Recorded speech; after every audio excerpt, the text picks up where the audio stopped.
Olá, pessoal. Sejam bem-vindos a mais um episódio do ValiaCast. Eu sou Henrique, sou da área de gestão de investimentos da Valia e eu venho aqui trimestralmente falar um pouquinho com vocês sobre o que está acontecendo, né, no cenário macro do Brasil, no cenário macro internacional e um breve apanhado sobre o nosso desempenho até agora. Então, a gente está falando aí do segundo trimestre, né, começando pelo macro brasileiro. Acho que o grande destaque aí dos últimos meses foi o avanço que tivemos na reforma tributária, né? É uma proposta que visa unificar os impostos federais e estaduais em uma alíquota apenas, né? Promete-se, né, que essa proposta, né, ela seja neutra em relação à arrecadação, né? Essa PEC agora, essa proposta de emenda constitucional, vai passar pelo Senado e aí, após a passagem pelo Senado, inicia-se um processo de transição entre 2026 e 2033 com essas novas alíquotas de impostos, né? O outro destaque aqui que também foi positivo, né, e tirou um pouco da incerteza do mercado local brasileiro foi a manutenção da meta de inflação pelo Conselho Monetário Nacional. O que isso quer dizer, né? Havia um certo receio no mercado financeiro de que essas metas poderiam migrar para um alvo mais elevado do que ele é atualmente. Falava-se ali algo em torno de 4,5%, por exemplo, né? Mas o Conselho Monetário Nacional ele fixou a meta de 2026 em 3%, né? Isso retirou parte dessa incerteza que havia no mercado financeiro, o que ajudou, né, isso se refletir nos preços dos ativos brasileiros que se valorizaram, né? Então foi um bom motor aí nesse segundo trimestre de valorização dos ativos, né? E aí, falando um pouquinho de inflação, né, que a gente sempre traz aqui nesses episódios, o IPCA do ano de 2023 ele está acumulado em 2,87%. Isso é uma inflação bastante baixa, né, perante o passado recente, né? Então, inclusive, a última leitura que tivemos de junho foi de uma deflação. O que tem movimentado um pouco esses preços, né, ao longo desse ano, né? Principalmente alimentação no domicílio e transportes, né? Esses dois motores da inflação, digamos assim, eles têm ajudado a segurar os preços no mercado brasileiro.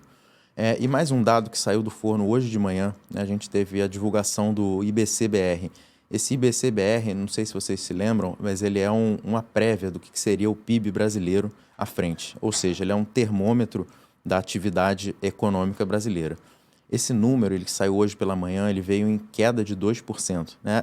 É um número bastante expressivo, o mercado financeiro não esperava uma queda tão grande, mas, por outro lado, especula-se que essa queda que foi anunciada hoje, ela seja fruto já das menores safras de grãos, né? Só relembrando, no primeiro trimestre a gente teve um recorde de produção de grãos no Brasil, isso ajudou, né, o nosso PIB. Agora, no segundo tri, a gente tem o efeito um pouco rebote, né? Então, não teríamos a ajuda do crescimento, especialmente ali do agronegócio, nesse segundo trimestre, e à frente vamos verificar como que vai ficar a atividade brasileira.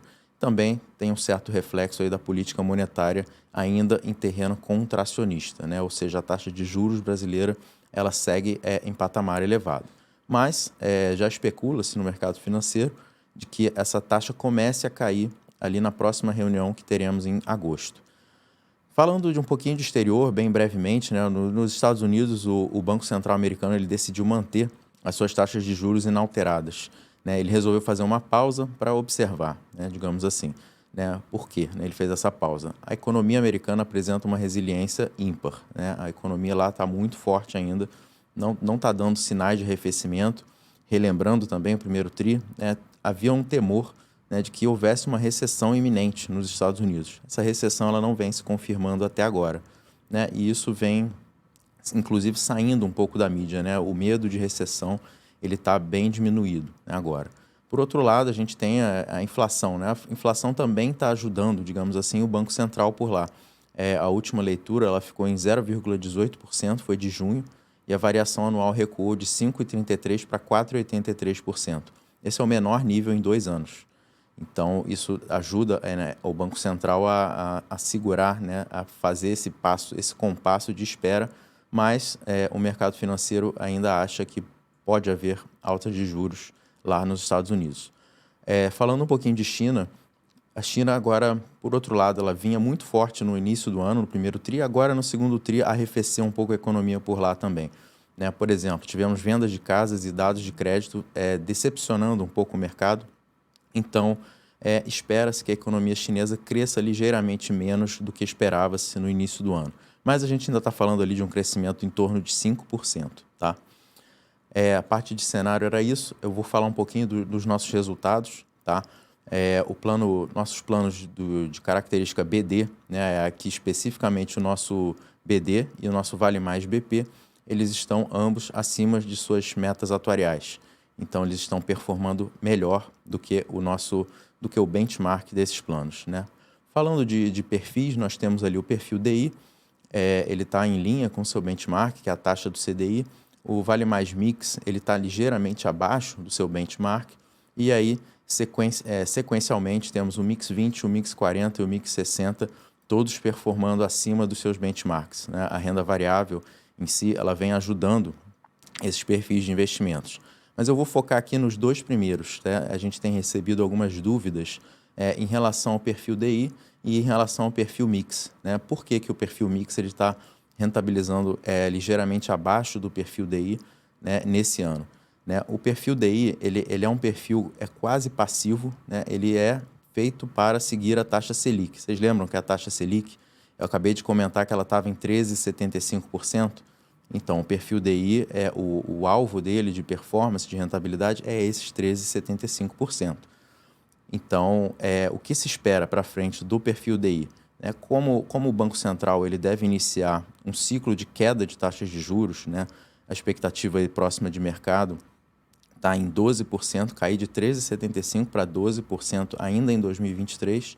Já para 2024, nós temos uma expectativa de 9,5%.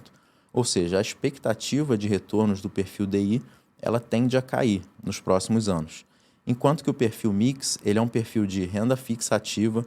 Nós temos dentro dele fundos multimercados que tiveram uma performance excepcional no ano passado e nós temos os empréstimos a participantes que também ajudam na rentabilidade do perfil Mix.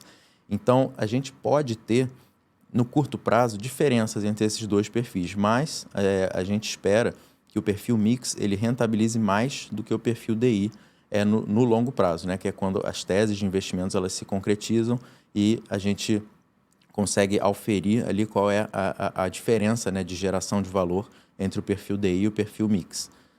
Só relembrando também, o perfil Mix ele tem ligeiramente mais, um pouquinho mais de risco do que o perfil DI, que como eu comentei, ele é um perfil quase passivo. Pessoal, era isso para esse episódio, bem curtinho, bem rapidinho. Eu fico no aguardo de vocês para o nosso próximo encontro. Um abraço e até lá.